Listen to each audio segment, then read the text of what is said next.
So this is my movie review of The Oath.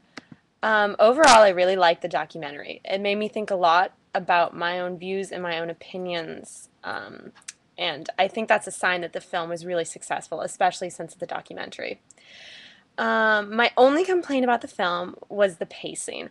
I thought the film slowed down a lot in the middle because it stopped focusing on specific characters like John Dahl or Salim and shifted to very broad topics. And I thought that it got kind of boring and tiresome because of that. But other than that, I really liked it. I thought the editing of the film was very good. I liked all the scenes that were filmed in John Dahl's taxi cab, especially how you could only see John Dahl's face, but you could hear the disembodied voices of the passengers in the back seat. I also loved the opening of the film.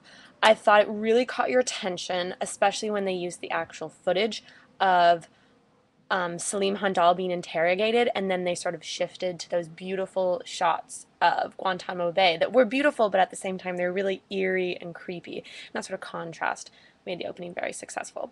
Another reason I liked the film was how it portrayed the characters. Now, I say characters like that because it was a documentary, so they weren't really characters because they're actual people. But I really enjoyed how they portrayed the characters, especially John Dahl.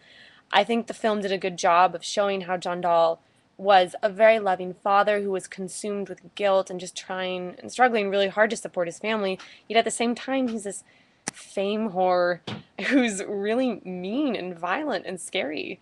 I thought that contrast was really interesting. So this is the Q&A.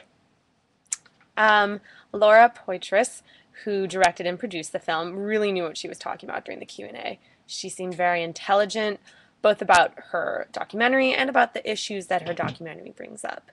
I found it really interesting when Laura said that filming around John Dahl made her nervous because I didn't think this came across in the film at all. She captured a lot of really intimate moments and got a lot of really good interviews out of him, and so her nervousness or her fear of him did not come across at all. Another thing I found interesting was how Laura brought up the fact that this was a documentary about what happens when you have a secret and how that can take over your life. And when I was watching the film, I didn't really realize this, but after she brought that up, and I thought about the film with that in mind, it made the film a lot more interesting, and I thought the film did a good job of showing how that kind of changes and affects your life. And that's my review. Thanks for watching.